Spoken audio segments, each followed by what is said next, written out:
Hi hello மக்களே, இன்றைக்கி நம்ம வீடியோவில் எதை பற்றி பார்க்க போகிறோம் அப்படின்னா மட்டன் குழம்பு எப்படி செய்கிறதுன்னு தான் பார்க்க போகிறோம். வாங்க வீடியோக்குள்ளே போகலாம். மட்டன் குழம்பு செய்கிறதுக்கு நாங்கள் 3/4 கிலோ மட்டன் எடுத்துருக்கோம்.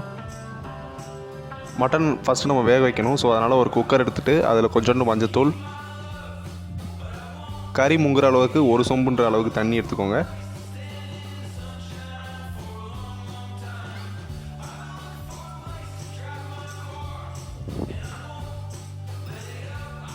கொஞ்சமாக கல்லுப்பு ஆட் பண்ணிக்கலாம்.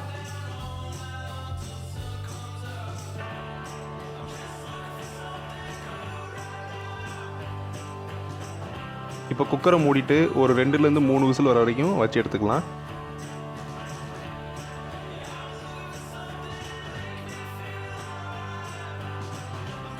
இப்போ குழம்புக்கு தேவையானது ரெடி பண்ணிடலாம். ஸோ அடுப்பில் பாத்திரத்தை எடுத்து வச்சுட்டு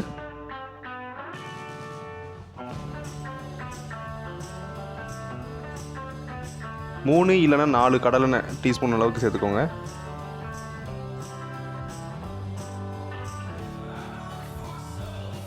கூடவே நல்லெண்ணெய் சேர்த்துக்கலாம், அது ஒரு 3 டீஸ்பூன்.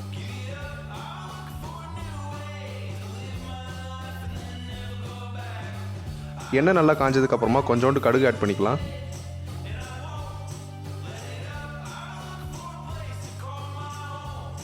கொஞ்சோண்டு சோம்பு ஆட் பண்ணிக்கலாம்.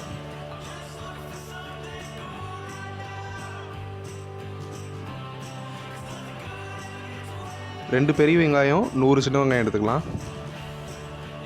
ஸோ ரெண்டும் ஒரே நேரத்தில் போட்டு நல்லா மிக்ஸ் பண்ணி எடுத்துக்கோங்க.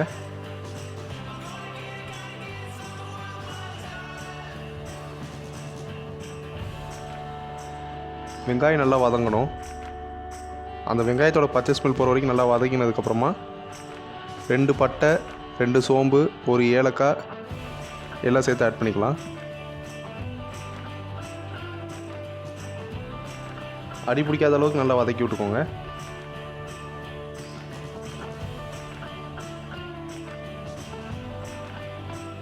வெங்காயம் பொன்னிறமாக வந்ததுக்கப்புறமா மஞ்சத்தூள் கொஞ்சமாக ஆட் பண்ணிக்கலாம். பச்சை மிளகா 2 சேர்த்துக்கலாம்.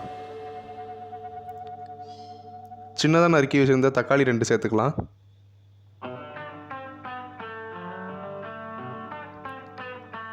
எல்லாம் நல்லா வதங்குற மாதிரி மிக்ஸ் பண்ணுற மாதிரி நல்லா வதக்கி எடுத்துக்கோங்க.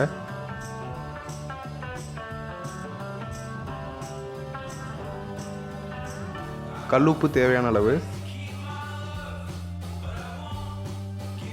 உப்பு போட்டால் தான் தக்காளி கொஞ்சம் சீக்கிரமாக வதங்கும். ஸோ இந்த ஸ்டேஜில் வந்து உப்பு ஆட் பண்ணிக்கலாம்.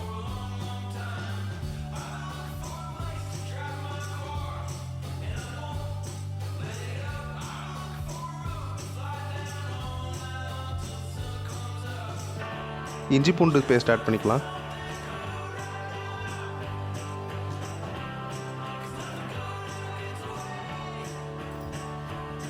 அந்த பச்சை ஸ்மெல் போகிற வரைக்கும் நல்லா வதக்கி எடுத்துக்கோங்க. தக்காளியுமே நல்லா வதங்கணும்.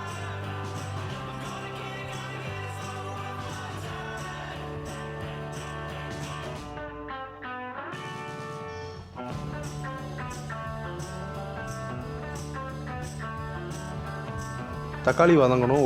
அதனால் 5 நிமிஷத்துக்கு மூடி எடுத்துக்கலாம்.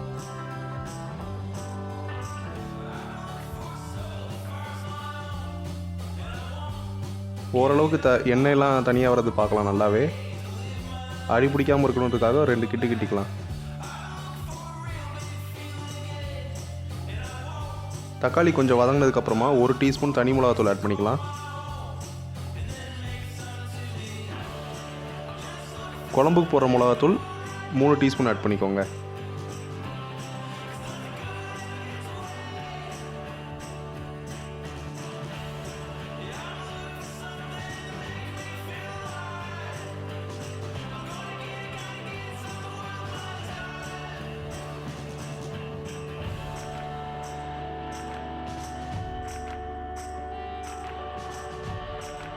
மசாலா நல்லாவே மிக்ஸ் ஆகிடுச்சு. நம்ம வேக வச்ச கறி எடுத்து இது கூட ஆட் பண்ணிக்கலாம். கறியுமே நல்லா வெந்துருச்சு. நம்ம ஏற்கனவே இதில் மஞ்சத்தூள், உப்பு ஆட் பண்ணதுனால உப்பு எவ்வளோ தேவையோ அதுக்கேற்ற மாதிரி நீங்கள் ஆட் பண்ணிக்கோங்க.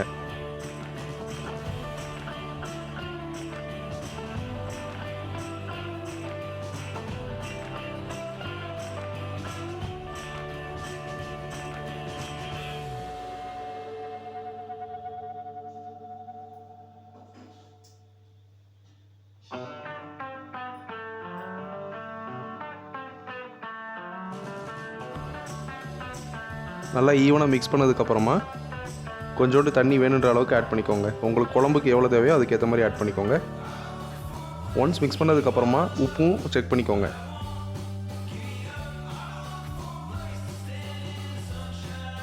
கறி ஆட் பண்ணதுக்கப்புறமா குழம்புல நல்லா கொதி வரணும். ஒரு 10 நிமிஷம் கழிச்சு எடுத்து பார்த்தீங்கன்னா கொஞ்சம் கொஞ்சமாக உங்களுக்கு அந்த எண்ணெய் பிரிஞ்சு வர்றது நல்லாவே தெரியும்.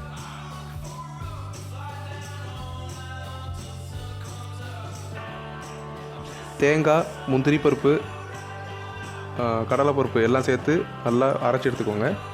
இதுக்கு நாங்கள் வேர்க்கடலை தான் ஆட் பண்ணியிருக்கோம்.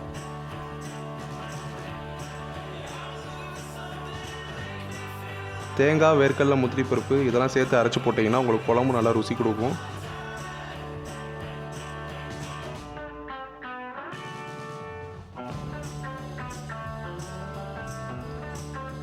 கொதி வந்ததுக்கப்புறம் தான் நம்ம ஊற்றிருக்கோம். இப்போ திரும்ப ஒரு 5 நிமிஷம் மூடி வச்சுக்கலாம்.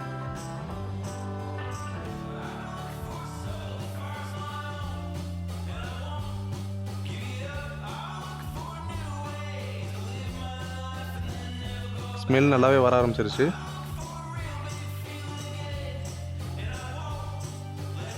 மசாலா ஸ்மெல் போயிடுச்சுன்னு பாருங்கள். அப்படி இல்லைன்னா இன்னொரு 10 நிமிஷம் கூட மூடி எடுத்துக்கலாம். நம்மளுக்கு குழம்பு நல்லாவே குக் ஆகிடுச்சு. ஸோ வாசனைக்காக நம்ம வந்து கருவேப்பிலை ஆட் பண்ணி சர்வ் பண்ணிக்கலாம்.